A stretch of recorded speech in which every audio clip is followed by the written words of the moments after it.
middle of winter, all the trees pretty much lost their leaves, the apple trees, plum trees.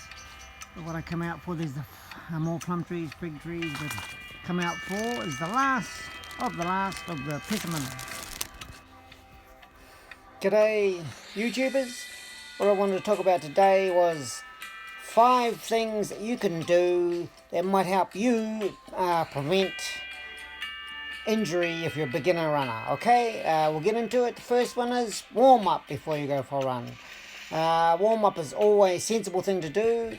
There's a bit of a video there I'll put up with the warm up that I do. It's just to get, there's no exact science, but as long as you do some kind of a warm up for 5 or 10 minutes, always seems to help rather than going straight out onto the hard surfaces on the roads and or the trails. So there's the warm-up routine I'm doing. That's basic sit-ups, press-ups. I do 2 sets of this one that I'm showing on there. Downward dog type stretch movement and 2 sets of those. Okay, that's to prevent any muscle cramps and things when you're on your run. And number 2 is one thing I learned that I wish I had learned earlier is when you get back from your run and you've just finished a hard workout type run. I used to go straight finish the run, get down to where you might be finished running and ready to get into your car and come home. The thing is, I used to do straight into stretching wall, stretch the leg back and lift the knee up and stretch and do a calf stretch.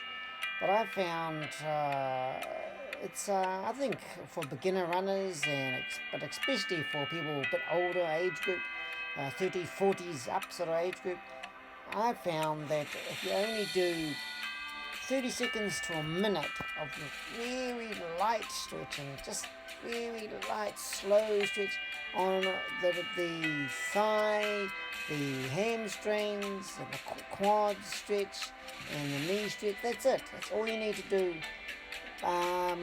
That's it there. But for number 3, so that's number 2. But number 3, 2 hours.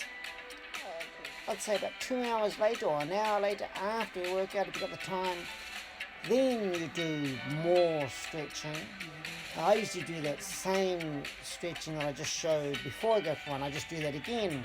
So once a day I do that stretching that I showed you in the beginning is what I do at the warm-up and what I do after a run. But a couple of hours after, we haven't got the time in the day, do it maybe before you go to bed with that stretching.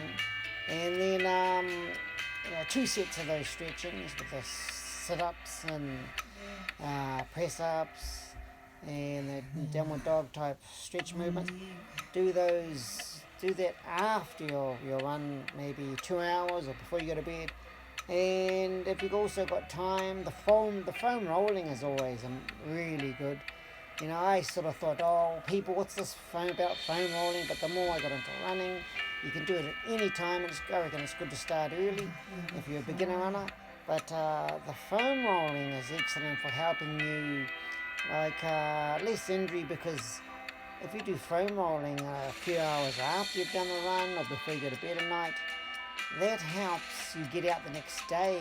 It just loosens up and the tension that in the leg muscle, the calf, the quads, the IT bands.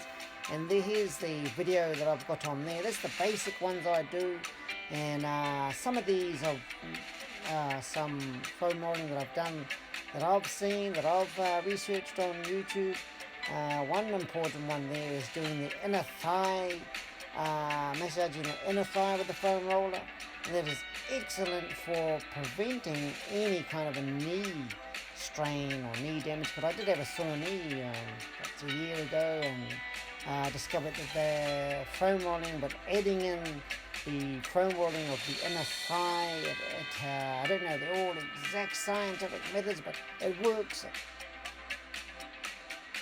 with foam rolling a few hours after you've had like a drink or smoothie after you've done your run. So that's number 3. Don't forget to do some more stretching and foam rolling. Foam rolling is excellent, worth getting. The one I got only cost $12 from Kmart. Okay, get on to number 4. Number 4 is probably the most important one. They're all important, but this to me was one of the most important I've learned over the last year or so. And that is if you're a beginner runner and you're only doing say 3 runs a week or 5Ks each run, and you're doing a bit of a tempo run or a bit of a fartlek run, whether it's on the road or on the hills, either or, but if you're doing, that's for the beginner runners, or if you're a bit more advanced runner and you're doing 15Ks 3 or 4 times or 5 times a week, and whether you're doing 20 kilometers or 30 kilometers or 80 kilometers a week, I found that you can keep doing that for the first week. Stick to that mileage, whether you're brought up to 30Ks or whether you're brought up to 50Ks a week. Say you're doing 50Ks a week or 80Ks a week, keep to whatever mileage you're doing, whatever fitness you're doing for the first week, do the same thing. For the second week, do that same workouts, and do that on the third week. Cut it right back to about 30 or 40Ks on the fourth week. Very important. The whole idea there is so when all the training you've done, the body is putting a lot of work in. So you want 1 week of just cutting it back, absorbing that training, and that's one of the most helpful things I wished I learned when I had started out running. Because I think that's one of the reasons why I got injured calf muscles and was injured for about a year or more than a year, and I was determined to get back into doing something, running some of my half marathons. And after that injury, I got a lot better, and simply because I learned a little bit about recovering after runs, and that is on the fourth week. So cut it right back to half intensity. Don't go hard out. The whole idea is to keep running on the fourth week, but keep it half intensity. Don't go hard out. Do a very easy pace, relaxing run. Very good for you. Okay, that's the fourth thing. Fifth thing is what everybody gets onto, and that is diet. You need some kind of healthy diet. You don't have birds. They don't pick them now. The birds will just absolutely hammer them. See the birds poos all over them. So give them a wash. Before you eat them. Give them a wash. Probably won't take them all now. They've had hundreds off this tree. The last of the last. Still a few apples on that tree. Persimmons, more persimmons. These are the type of persimmons that are not stringent. Some brands of these you can't eat until they're really soft. This one you can actually eat. It's still hard. This two here, next to the other ones. Over there. These are the last of the last. I've pretty much picked all the big size ones. A little bit of what I regularly have for my lunch.